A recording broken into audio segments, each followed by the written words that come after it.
I wanted to bring up the idea of, when my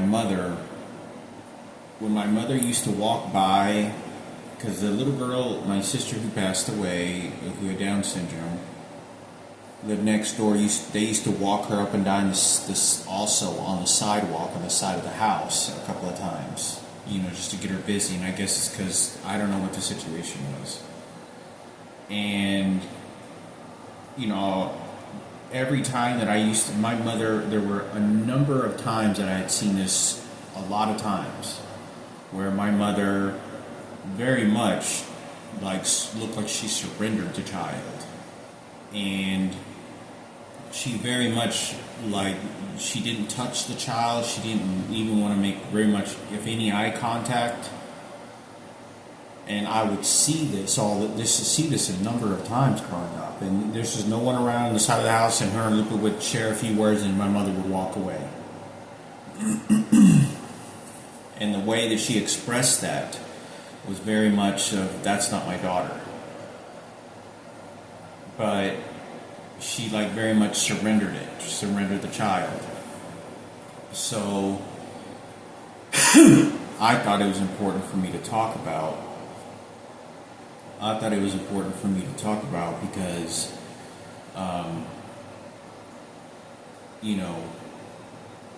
I want to say that for a little bit, my mother felt uncomfortable with me going over there to play with Ivan.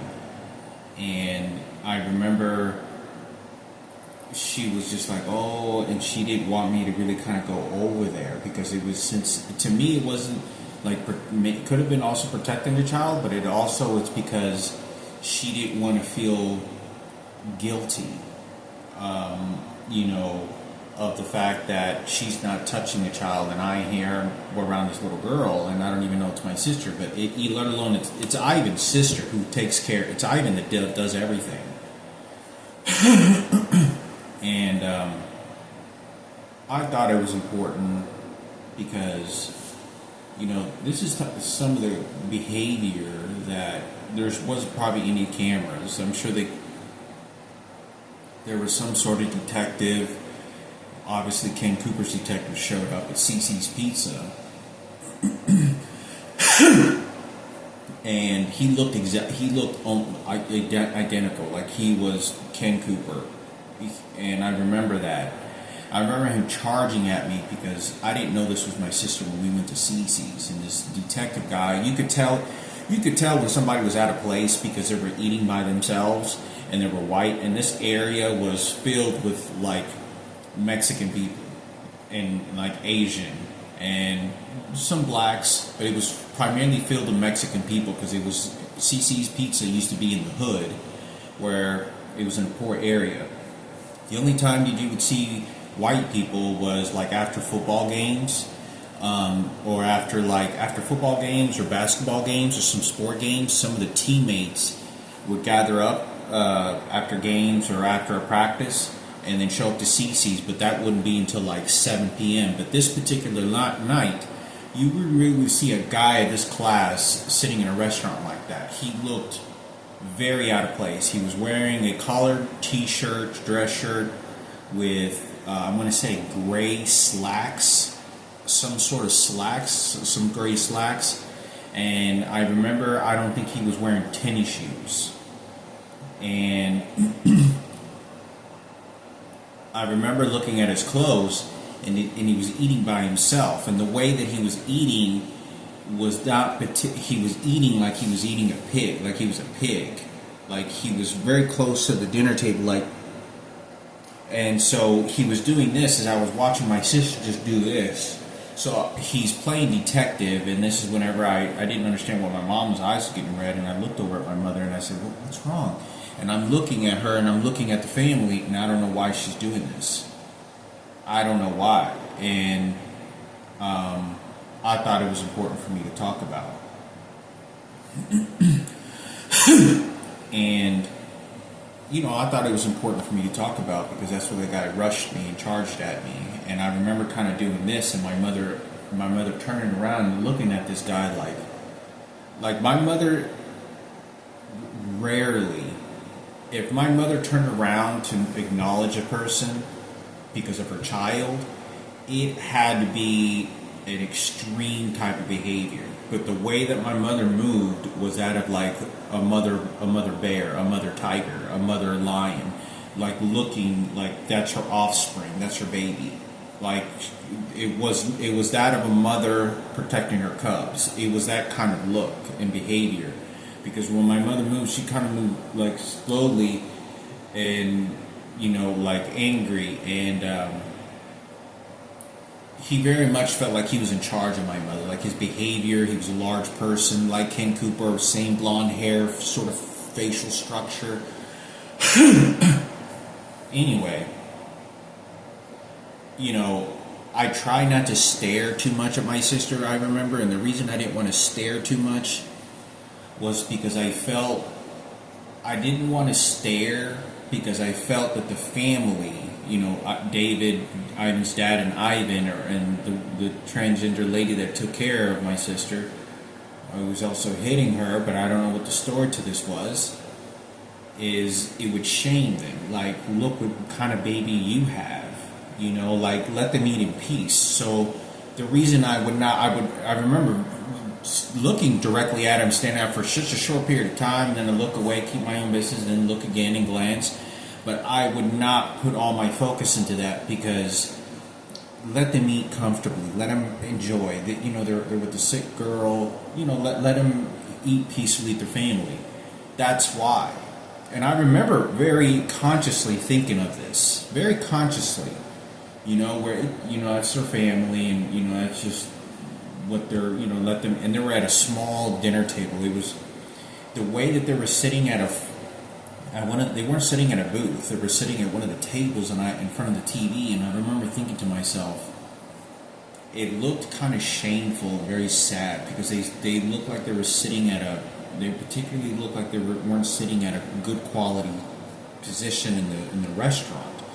It looked like, how like whenever back in the days, whenever you ate at a fancy restaurant, they sit the colored people, or the people didn't have as much money but had the money to eat there at the near the bathrooms. They'd sit you near the bathrooms, or they would sit you near the bad areas, and they'd give the whites and the rich people or the famous people, whatever, to the best of seats. That's what it looked like. They were eating the shit. They were eating at the color table. And I remember thinking of that. I was like, how come they didn't eat in a little more comfortable? And I'm guessing probably now it's because, the tall chair for my sister to sit down on. And I remember thinking to myself, I don't know if I walked over there, and I think I did. Yeah, I think I did, because I was like, hey, I want to go play video games, because they used to have Simpsons, Ninja Turtles.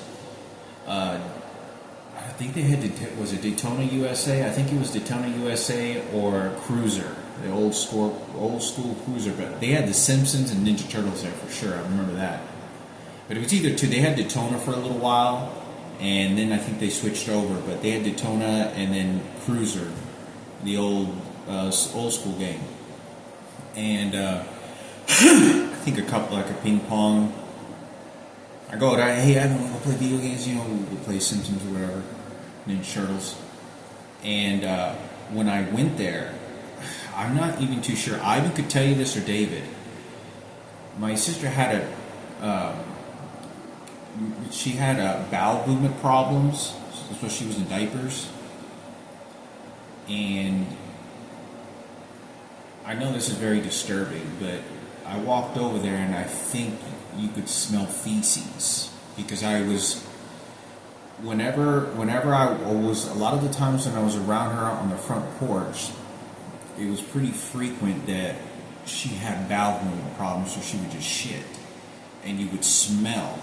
She would smell, and so she wouldn't be on the porch very long before she had a bowel movement. But I want to say, I remember kind of being hesitant because I didn't necessarily want to smell it, and they were eating at a dinner table. And I want to say I went by, and I don't know if I did smell it or not, but I say this because you can imagine how this family is eating. You can imagine how Ivan is eating. They're eating dinner with this little girl who's my sister, and they're eating pizza. and she has a bowel movement problem, and she just continues to try to eat and just, try to feed herself. She did this a lot, trying to, feed herself. And I think she tried picking up the pizza a couple of times and it would fumble and fall apart. And I thought, in this particular situation, she maybe did have a bowel movement problem, but they could probably tell you maybe incidents and times that it didn't, that they're eating their food and they have to sit next to a little girl that is shitting herself and they can't take her to the bathroom. They don't have diapers. This is not a normal, you take a child to the bathroom. You know, like you go to the bathrooms, the restrooms, and they have little baby porta potties or whatever. They have little baby tables, and then you can change their diapers or whatever. Well, you can't put that little girl on there. And, she's already too adult. So when she has a bowel movement problem and shits herself, that's it. You got to go home. Unless you go to the back of their, camper truck and you change the diapers, but you can't do that even in public. And it's such a, it's such a hassle. So, when the girl shits, or when the girl has a bowel movement problem, or girl has a bowel movement, you're going to smell the increments while you're eating your food. And so Ivan could probably tell you situations like that. But they may have gone, because they used to go to restaurants every once in a while. And every time that they left as a family, I knew that they were going to go get something to eat. Like, I knew sort of their rhythm. I knew they're going to go, he would be holding her as she was like sort of still sleeping. And she would be resting the child on her shoulder. And he would be carrying her all the way to the car. And they would leave as a family. And Ivan usually, when I say, "Oh, where are you guys?" He goes, "Oh, we're fixing to go get something to eat with my family, or our family." And so they would all go together, and I wasn't a part of that. They would go out and get something to eat. So there could be situations where I keep shooting my chest, where she ends up having a bowel movement, and I could have been scared to approach at the time. I think because I was scared that I was kind of nervous because because I was very tolerable not to want to disrespect a situation like that. But I remember thinking to myself, to be eating your food and smell feces and eating your food is a horrible. I'm not sure what psychology that is, but that's some really tough love. To want to nurture a child and eat as a family at a dinner table, and you're worried about your daughter. She's probably gonna have to. We gotta leave. We gotta. Oh, she went to the restroom. Or they'd eat a meal and then they'd usually very quickly have to leave because she was gonna have a bowel movement. They knew when she was gonna use the restroom. But I thought it was important for me to talk about because,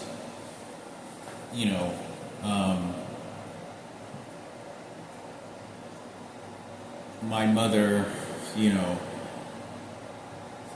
there's always a massive sense of guilt. Always this massive sense of guilt of, that I should have, done more, and it makes me look like a betrayer. There was a huge sense of fear that I didn't know something about my family that nobody told me about. I do remember feeling that. I do remember feeling like a betrayal that was so intense and confusing to me. It scared me to even think that, do I even know who this person is? And my mother, I guess, used the form to keep telling me, "Oh, don't worry about it. No, nada, I don't care. Nada, don't worry about it. Nada, don't worry about it." And in the way that Frankie's reaction, and it sounds like I'm covering something up, and I'm not, and it puts me right in the middle of a double-edged sword of, okay, well, if you move forward, you're guilty. If you're not, and well, time's already passed, and then gotcha. And it really wasn't that, because Frankie, I know it sounds really brutal, but Frankie, I mean, he was just like out the door. Like, he was just out the door. Funeral process, I really don't, it's not that big of a problem, but he expressed that it was for a moment. But it was just the way that he expressed it is not like, you're not gonna believe this, that's Mom's daughter. Like, it was not, none of that. It was just like, yeah, he goes, yeah, you didn't know? I was like, yeah, I think that's Mom's daughter. And like 2 weeks later, yeah, I think that, and I'm like, Frankie by the time is already 17, I think, 16. And like, Frankie, I want to say Frankie doesn't even say something to me till like 6 months or a year after. I think he even says that he thinks, or I may have said something to him about it. And I'm like, what the fuck? You know, like, I'm like, what the heck is going on? So I think it's important for me to talk about, because, you know, when I watched my mother like behave around like this girl, you know, I remember her cringing about her daughter. I remember her cringing when she saw her getting hit several times, and like would walk away and like this, and like in pain. And I remember they used to have long conversations where they would be on each side of the fence, and they would be just talking. My mother would give that lady money, and she would just have a huge conversation. She would, oh, hey, how's it going? Hey, let me, how you doing, old neighbor? You know, like, that's how she very much behaved. Oh, how you doing, neighbor? How you doing? Hi, how you doing? Oh, I'm just over here taking care of whatever. And now, you know, individual neighbor women talk. And so I thought it was important because, you know, obviously this is way too late, but the only recovery that can be made from this is evaluation, certainty of what I do know, and any therapeutic future down the road for my mother and me and family members. Maybe a better understanding. So you do what you want with it, and that's the story.